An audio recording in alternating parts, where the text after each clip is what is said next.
Well, I don't know how it happened, but apparently we are halfway through 2020. We're in the month with the longest day and the shortest night, and frankly, I don't feel like I've done very much this year so far. I wonder how that happened.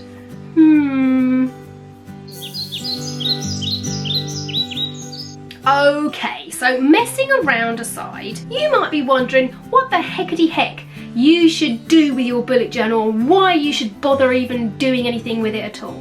I mean, things have gone a bit weird and maybe you haven't got any events to go to or appointments to keep. Maybe your task list is that long instead of that long. Well, let me tell you, it's still really important to keep your bullet journal going. Apart from anything else, it's a documentation of all the things that have happened this year. You'll look back in years to come and think, oh yeah, that lockdown thing. When we had the coronavirus, I can't remember what happened. What month was it when we did this? When did I do that? What did I fill my days with? Write it down. Well, I for one have still found uses for it. I might not have those task lists that I once had, but I'm actually finding keeping my bullet journal very calming.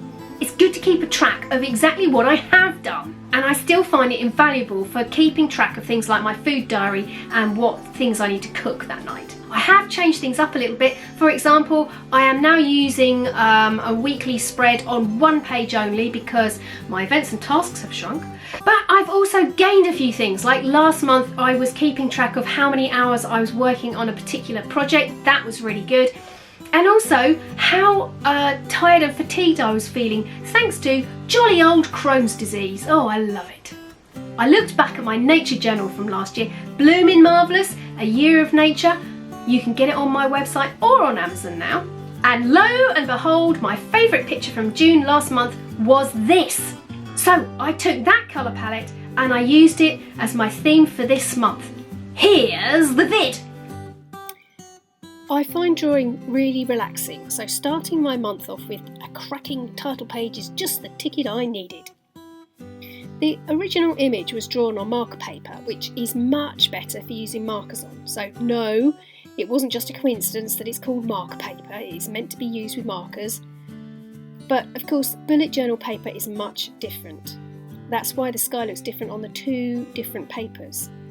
It's much more absorbent and will quite often bleed through the page to the other side. I find that if I need a bit of inspiration, I look through my picture book collection, find one of my favourite illustrators and see what they've been drawing. I like to figure out how to do what they do, and I love seeing how other people draw. I've been using here my Staedtler fine liner pens, which I really love, and my Crayola super tips with a few Tombos thrown in for good measure. Green is my favourite colour, so I was really pleased to give myself permission to go full throttle on all the greens I have. I've checked through the other months to make sure I wasn't repeating my colour palette. I was searching for a quote that I thought would be uplifting, but if you have a look on Pinterest, some of the quotes are really long, and truthfully, I can't find the energy to do that much lettering at the moment. So I went for a really short one. Collect beautiful moments. I think we've all realised that collecting stuff is pretty worthless, and we're all grateful for our food and our loo roll and medicines and stuff. So the other thing that I've definitely appreciated more is the sound of nature and the birds and the sound of breeze and spending nice time with my family and sharing meals together. Oh, and going back to the black word at the top there, the collect, if you want a tip about using a white gel pen, the Sakura Jelly Roll pens are really good, but you have to use the 1.0 or the 10 nib, not the 0.8, which you can often see for sale, but it's not as good as the 10.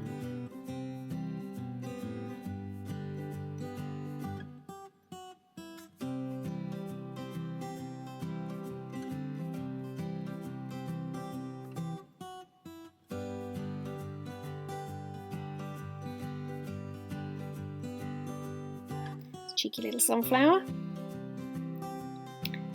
June at a glance. Now, I don't think this is going to fill up that quickly, so I have left it fairly short. I have got quite a big job on at the moment actually, which I'll tell you all about. I've been working with De Montfort University and Medina Publishing on the Isle of Wight on a book called Bye-bye Germs, How to be a Handwashing Superhero. It's a picture book explaining to our little ones why washing hands is really important.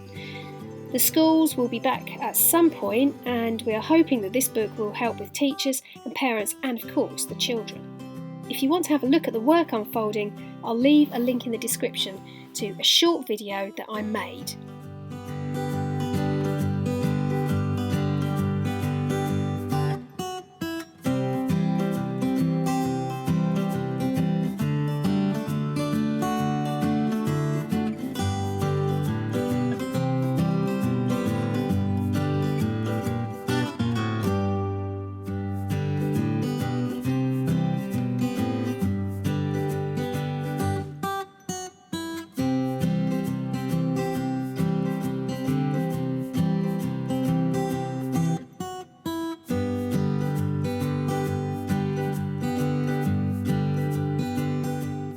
On to key tasks, the income tracker and my master task list.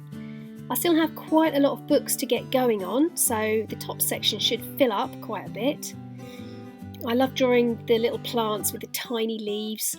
My inspiration actually is thyme plants, which happens to be my favourite herb. I have loads of it growing in my garden, and at this time of year the flowers are just opening and the bees love it, and I love them. If you have any ideas of other videos you'd like me to make, particularly drawing tutorials, do let me know. One of my subscribers asked if I could make a video on sea creatures one day, so it's in the diary, Jodie Smith. What other things could I do? Let me have a think. Well, I've got lots of different animals that I want to draw, and different weather types, different backgrounds, different sorts of people, so you just let me know if you have any great ideas. Gratitude. It always sounded a bit pompous to me and a bit of a platitude, but now I get it. I like to think of it more as enjoying the little things, like in last month's journal. But what I did discover is that when you are grateful for something, you have less time to be stressed or worried or angry or frustrated. It's kind of like the antidote to all of those things. Now, I love doing this Doodles page. I drew faintly first and then I rubbed it all out once I'd done the lines. I love gardening and I'm currently growing a lot of fruit and veg in my garden. I don't have many indoor plants though. I really like lettering freehand, not trying to be like other people, but just doing my own thing.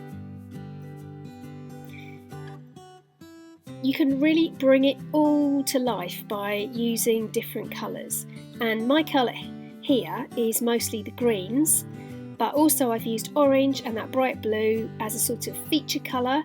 It really makes them stand out. This video is sped up quite a bit. I took a long time trying to get this right, so you take your time too when you're drawing something like this. I do tend to draw a lot of plants and trees in my books, so I really feel at home doing this. If you want to check out what I do in my day job, albeit a slightly unusual one, I'll leave a link below. I do portraits and commissioned illustrations too, but books are my first love. Well, my children and my husband, of course, are my first loves, but you know what I mean.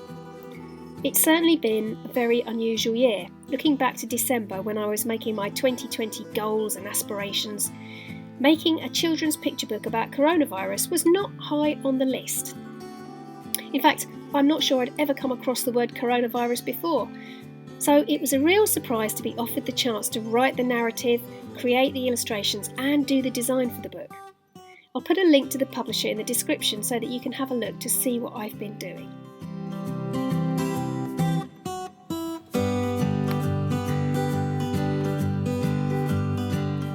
I know I said I don't have very many indoor plants, but the only one I do have is a money plant, and it's a sort of succulent. I've had it since I was 8 years old. Well, to tell you the truth, I've had the granddaughter for about the last 20 odd years, and the actual grandmother I bought when I was 8. I was with my aunt going to a jumble sale, and I had this little shoot of a money plant that cost me, I think, 10p, and it came in a plastic cup, and I planted it and I kept it, and I kept it for a really long time, all through my childhood and through my teenage years. And then when I was 20, I went to Australia on a work visa for about a year, so I gave it to my mum to look after, and she put it in the greenhouse and totally forgot about it. And during that winter it was really cold, the frost got in, and my poor plant, which by that time had grown huge, mostly was dead. So when I came home in the following springtime to discover that my lovely plant that I'd had for so many years was pretty much dead, I was a bit devastated, but I saved a little bit and I grew that, and now I have the child of that one, and that one's had children as well, so I've got quite a few of them knocking around. I think maybe I ought to start a little money plant museum. Maybe I ought to start selling them. I could be a millionaire this time next year.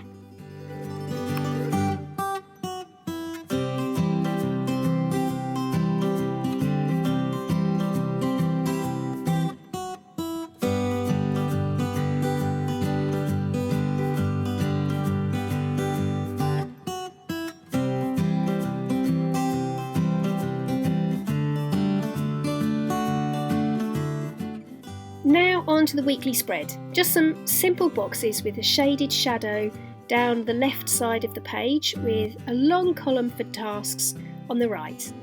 I've drawn some clouds across the top as well, and incidentally I'll be doing a video on clouds next week. So remember to subscribe and ding the old bell.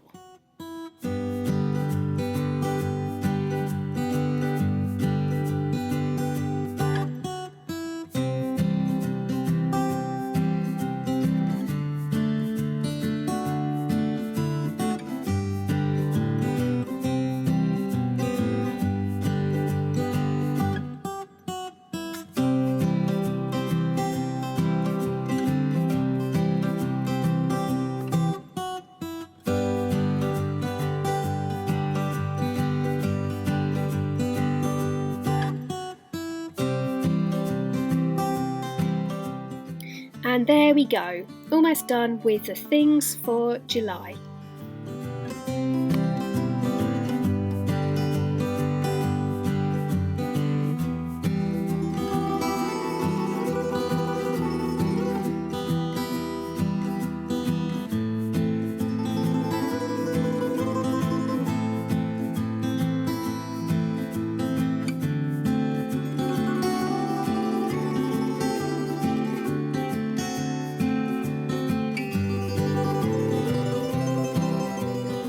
Okay, so what does June do for you? I'm in the northern hemisphere, so it's our summer here. But if you're in the southern hemisphere, then I'm guessing it must be your winter. I think that's how things work. So where are you in the world? And what is winter like for you? What's June like for you? Do drop me a comment below, because I am interested to find out what it's like where you are. Don't chuck out your notebook or your bullet journal just because of the dratted virus. Keep it. Write down what you are experiencing, because one day you'll look back and you'll be interested. That's it for now, my space cat friends. Next week we'll be looking at how to draw clouds like the ones I've been drawing today. And in the meantime, I'm going to make myself a watermelon costume and go and dance in the streets to amuse my neighbours. Maybe surprise them too. I'll see you next week. Nanu nanu!